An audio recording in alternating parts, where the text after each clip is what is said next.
Picture November 2011. Bond traders in Milan stare at their screens in disbelief. The yield on Italian 10-year bonds has crossed 7%. The death line where sovereign debt becomes unsustainable. Across town, Silvio Berlusconi's government is collapsing. The European Central Bank's president will soon make his famous "whatever it takes" promise just to prevent Italy from taking down the entire Eurozone. Flashback to today, January 2026. Walk through any Italian piazza and you'll see tourists everywhere, sipping espresso, admiring Renaissance art, living the fantasy. What they don't see is the economic corpse beneath the beautiful facade. This isn't a country that hit a rough patch. Italy represents the only major developed nation whose economy has essentially flatlined for a generation. Consider this nightmare. Since the year 2000, while America's economy nearly doubled in size, Italy's GDP per capita has gone absolutely nowhere. We're watching economic stagnation on a scale that would embarrass Japan. The question isn't whether Italy is in decline. The question is whether this decline is terminal. Today, we're going to dissect exactly how one of Europe's proudest nations became its sickest patient. 7 interconnected pathologies, each feeding the others, creating a downward spiral that may be impossible to escape. Pathology 1. The currency crutch addiction. Let's start with the ghost that haunts everything else, the lira. Understanding Italy's current crisis requires understanding its former superpower, monetary manipulation. Here's how the Italian economic miracle actually functioned for decades. Imagine you're running a shoe factory in Naples competing against a manufacturer in Stuttgart. Your German competitor invests heavily in automation and efficiency. You have a better strategy. You call your contact at the Bank of Italy. The central bank obliges. They devalue the lira by 15% overnight. Suddenly, your shoes cost foreigners 15% less. Not because you improved anything, but because your currency became worthless. The German manufacturer loses market share despite making superior products. You keep selling inferior goods at artificially competitive prices. This wasn't occasional policy. This was the entire business model. Italy used currency devaluation like a performance-enhancing drug, staying competitive through monetary manipulation rather than genuine productivity gains. But there's no free lunch in economics. When you deliberately trash your currency, imports become crushingly expensive. Oil, natural gas, raw materials, all skyrocket in price. Domestic inflation explodes. Workers can't afford basic goods anymore. Enter the Scala mobile, the escalator. This automatic wage indexation system raised salaries whenever inflation spiked. Sounds worker-friendly until you realize it created a death spiral. Currency devaluation triggered inflation. Inflation triggered automatic wage increases. Wage increases made businesses unprofitable. Unprofitable businesses demanded more devaluation. Round and round, faster and faster. By 1992, the system imploded spectacularly. Currency speculators, including George Soros, attacked the lira. The currency crashed so violently that Italy got expelled from the European exchange rate mechanism, essentially kicked out of the euro's waiting room for being too economically reckless. Then came 1999. Italy joined the euro. The printing press disappeared overnight. The devaluation drug got flushed down the toilet. No transition period. No methadone program. Just cold turkey withdrawal for an economy that had spent 40 years dependent on monetary manipulation. Suddenly, those shoe factories in Naples had to compete with German efficiency based on actual merit. They discovered they couldn't. Decades of avoiding real competition had left Italian industry weak, inefficient, and completely unprepared for a world where you couldn't cheat through currency games. This is Italy's original sin, the foundation upon which all other problems rest. When the easy fix vanished, the underlying rot became visible. Pathology 2. The productivity desert. When the euro locked exchange rates, economists assumed Italian businesses would adapt. They'd invest in technology, modernize operations, and compete on quality. That's not what happened. Here's a statistic that should terrify anyone who cares about Italy's future. Since adopting the euro in 1999, Italian total factor productivity, the economic measure of how efficiently you use labor and capital, has been essentially zero. In some sectors, it's actually negative. Italian workers today produce barely more per hour than they did a quarter century ago. Meanwhile, German, French, and even Spanish workers became dramatically more productive. The gap kept widening. Italy stood still while the world sprinted forward. The root cause? Italy's economy rests on a foundation of dwarfs. 90% of Italian businesses employ fewer than 10 people. These aren't charming artisan workshops. They're an economic death sentence.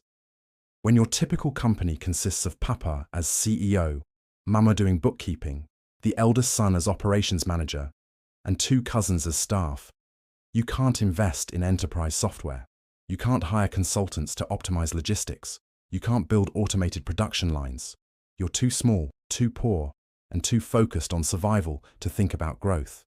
But why stay small? The Italian state actively punishes growth. Cross the threshold of 15 employees and you trigger a bureaucratic apocalypse. Firing workers becomes nearly impossible. Union representation requirements explode. Regulatory compliance triples. The penalties for employing a 15th person are so severe that companies deliberately stay at 14 employees, or split into 2 separate entities of 7 each. This creates arrested development across the entire economy.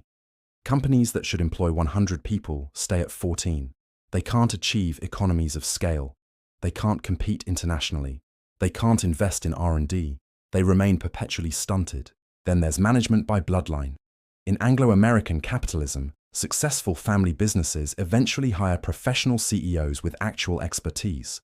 In Italy, the business passes to the eldest child, regardless of competence.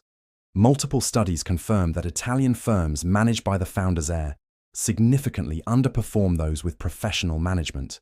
So you have millions of tiny companies, terrified of crossing growth thresholds, managed by whoever happened to be born first, unable to afford the technology that drives modern productivity.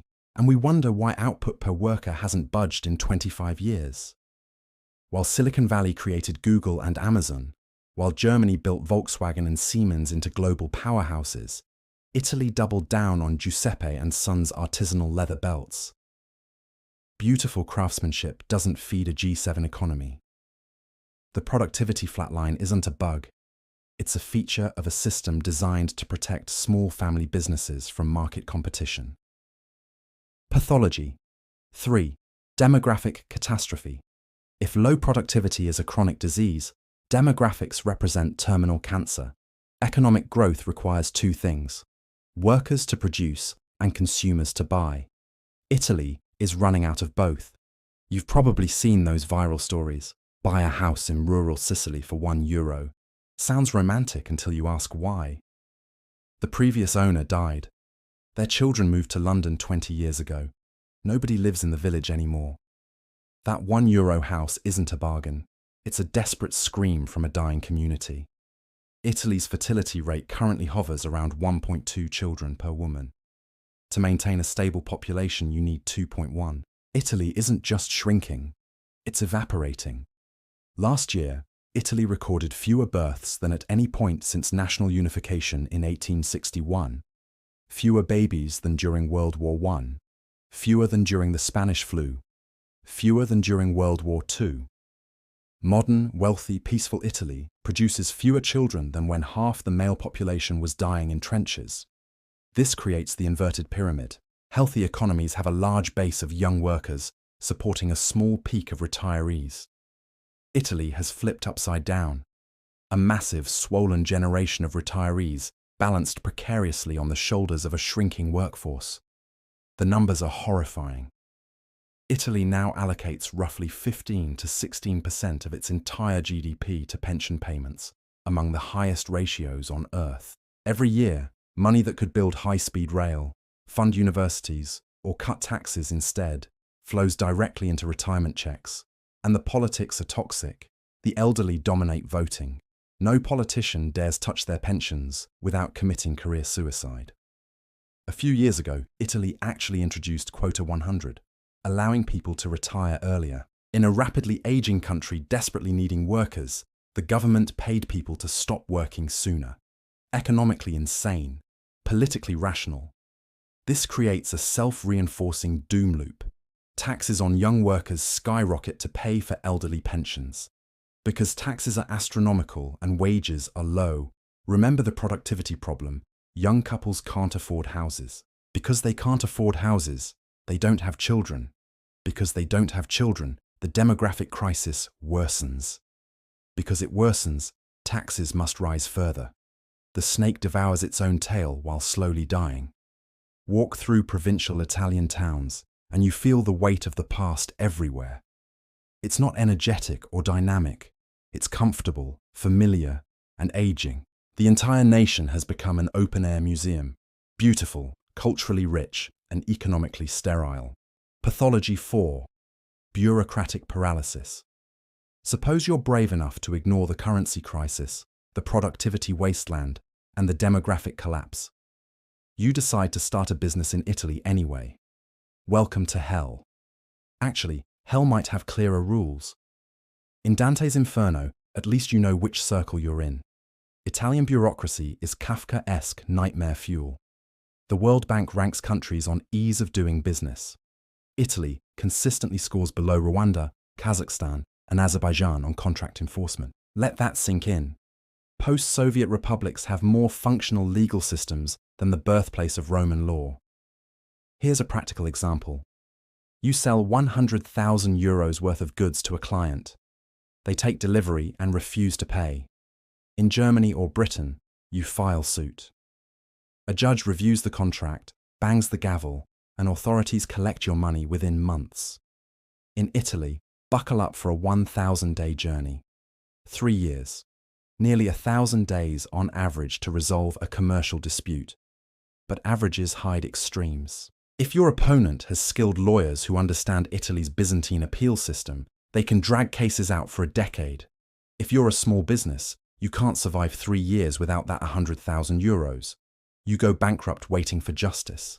This creates systematic non-compliance. Bad actors know the system is broken and exploit it ruthlessly. Why pay debts when courts can't enforce collection? But wait, it gets worse. Italy currently maintains approximately 150,000 active laws. Recent example, the super bonus housing renovation scheme.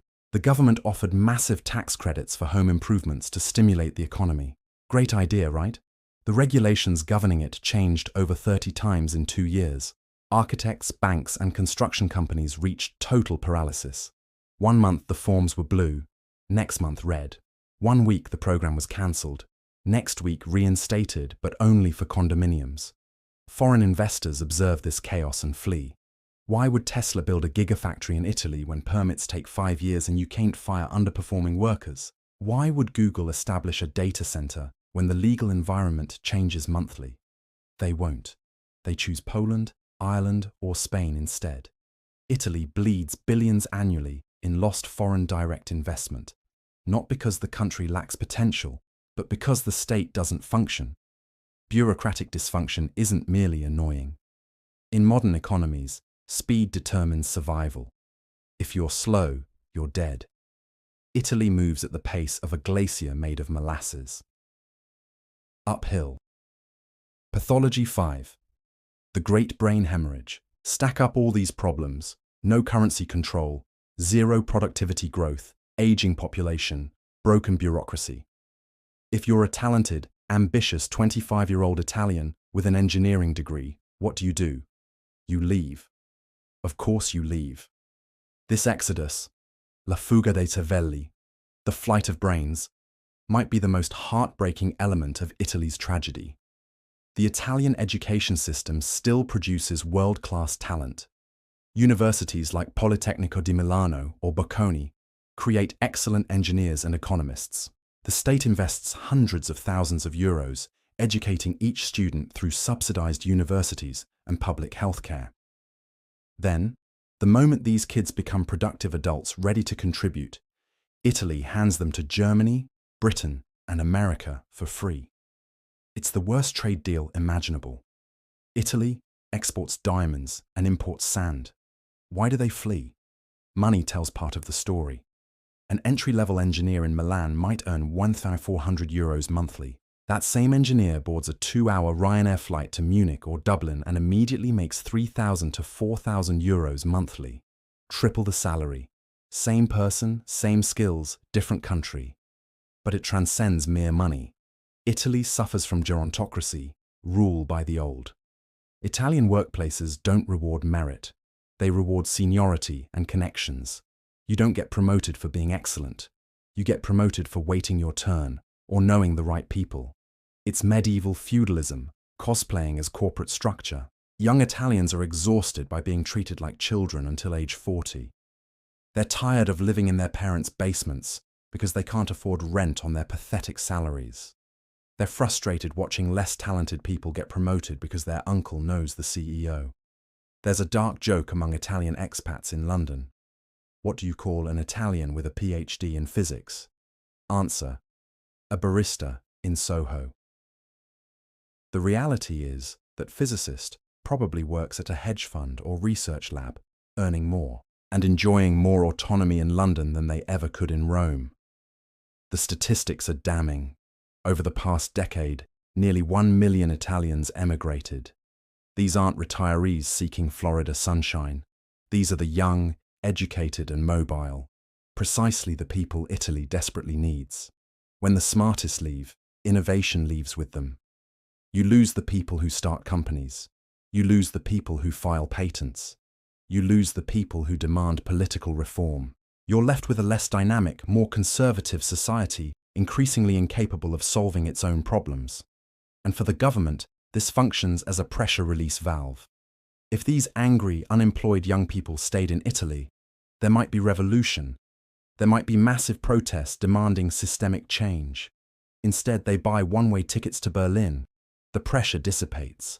The status quo continues undisturbed. Italy is bleeding out its future one boarding pass at a time. Pathology 6. 2 nations, 1 passport. Examine a satellite map of Italy at night. The north, from Milan through Venice, blazes with light. Industrialized, connected, wealthy. If northern Italy separated and became its own country, it would rank among Europe's richest nations, competing with Bavaria or Switzerland. Now scan south past Rome, past Naples, into Calabria and Sicily. The lights dim. Roads deteriorate. The economy vanishes. The GDP per capita in southern Italy runs approximately half that of the north. Not a slight regional variation. We're talking about the gap between Germany and Tunisia existing within a single country, sharing one currency and parliament. This is la question meridionale, the southern question. It's Italy's oldest and most stubborn wound, actively dragging the entire nation underwater. Why is the south so broken? Easy blame targets the mafia, and organized crime certainly plays a role. But the rot runs deeper. It's infrastructure. For decades, Italy promised to build modern highways and high-speed rail southward. Those projects either never started or became legendary disasters. The Salerno-Reggio Calabria Highway became a national punchline, a construction project requiring over 50 years to complete. Imagine attempting to run modern logistics from Calabria when trucks navigate single-lane roads paved during disco's heyday. You can't. Then there's the pizzo, mafia protection money. Small businesses across Sicily, Calabria and Campania must pay percentages of revenue to organized crime just to operate. This functions as a massive invisible tax on the entire southern economy. It destroys profitability. It terrifies foreign investors. Who wants to open a factory in Naples if they must negotiate with the Camera to get trucks out of warehouses? But the deepest tragedy is dependency. Because private sector opportunity barely exists in the south, the state became the only employer. In certain southern provinces, staggering percentages of the workforce hold public sector jobs. Forest rangers, municipal clerks, endless administrative positions. This breeds clientelism. You don't get jobs through merit. You get jobs because you voted for the right politician, who controls hiring at the local post office. Its corruption systematized and normalized. The North resents this arrangement deeply. Hard-working factories in Lombardy feel taxed to death, subsidizing what they perceive as a corrupt, inefficient South. This tension fuels political movements like the Northern League, which historically advocated literally cutting the South loose. Until Italy solves integration, until the South becomes a productive engine rather than a welfare-dependent burden, the national economy runs on one leg. You can't win races hopping on one leg. Pathology 7. The debt guillotine. We arrive at the final boss, the number hanging over Italy like a suspended sword. National debt standing at 137.8% of GDP as of late 2025. While slightly improved from pandemic peaks, this remains among the highest debt burdens in the developed world. Try visualizing it. Every Italian, every newborn baby in a hospital, every centenarian waking up this morning carries approximately 47,000 euros in debt strapped to their backs at birth. This debt is the chain binding everything else we've discussed. Remember when we said Italy needs to invest, needs to modernize schools, fix courts, build digital infrastructure? They can't. They're broke. Each year, Italy pays enormous sums, roughly 80 to 90 billion euros, just on interest, not reducing the principal, just paying rent on money they already spent decades ago. That 90 billion disappears into the financial void. It's not building hospitals. It's not lowering taxes. It's not funding startups. It evaporates into bond markets. This makes Italy incredibly vulnerable to what traders call the spread, the difference between Italian and German bond yields. When investors get nervous, they sell Italian debt. Interest rates spike. If rates climb too high, interest payments become mathematically impossible to afford. Default becomes inevitable. This scenario nearly materialized in 2011. Italy teetered on the edge of bankruptcy. The entire Eurozone almost collapsed. Only the European Central Bank's famous whatever it takes intervention prevented apocalypse. But here's the terrifying reality. Italy is too big to fail, but also too big to save. Greece was small. The EU could bail out Greece. Italy is the Eurozone's third largest economy. If Italy defaults, there isn't enough money in the German treasury to rescue them. It would trigger financial Armageddon, making 2008 look quaint. It would likely destroy the euro and shatter the European Union. So Italy exists in zombie limbo. They can't spend their way out because of debt. They can't grow their way out because of productivity and demographic crises. They just drift, refinancing loans, praying interest rates stay low, hoping the next crisis doesn't push them over the edge. It's a high-wire act without safety nets, performed by an acrobat growing older and weaker daily. Terminal or treatable. So is this it? Is Italy destined to become a spectacular open-air museum? Third world economics wearing first-class cultural ruins? This analysis has been brutal. We've examined addiction to currency manipulation, productivity collapse, demographic catastrophe, bureaucratic paralysis, brain drain, the north-south chasm, and crushing debt. The situation looks hopeless, but Italy has shocked the world before. This nation rose from World War II's ashes to become an industrial powerhouse within 20 years. Italians are famously skilled savers. Enormous private wealth exists, even though the state is bankrupt. Italy remains a global superpower in culture, luxury goods, tourism, and lifestyle. The Made in Italy brand ranks among Earth's most valuable assets. However, surviving the 21st century requires revolution, not violent upheaval, cultural transformation. Italy must demolish the gerontocracy and empower youth. They must shatter bureaucracy and embrace digitization. They must stop protecting dying micro-businesses and start encouraging global champions. They must transform the South from subsidy recipient to opportunity generator. It's a monumental order. It requires painful reforms no politician wants to implement because they'll lose the next election. But the alternative is slow, comfortable decline into irrelevance. The Venicification of an entire peninsula, a gorgeous, sinking theme park for Chinese and American tourists, inhabited by tour guides and waiters reminiscing about when they built empires. The choice belongs to Italy, but the clock is ticking. The alarm has been sounding for 20 years. What do you think? Can Italy reverse this decline, or is the damage irreversible? If you're Italian or love Italy, I want your perspective in the comments. Tell me where this analysis goes wrong. Share innovation you see on the ground. Or share your story of leaving. If you learned something from this economic autopsy, that like button helps the algorithm. Probably the only thing growing faster than Italy's demographic crisis. Thanks for watching. See you in the next deep dive.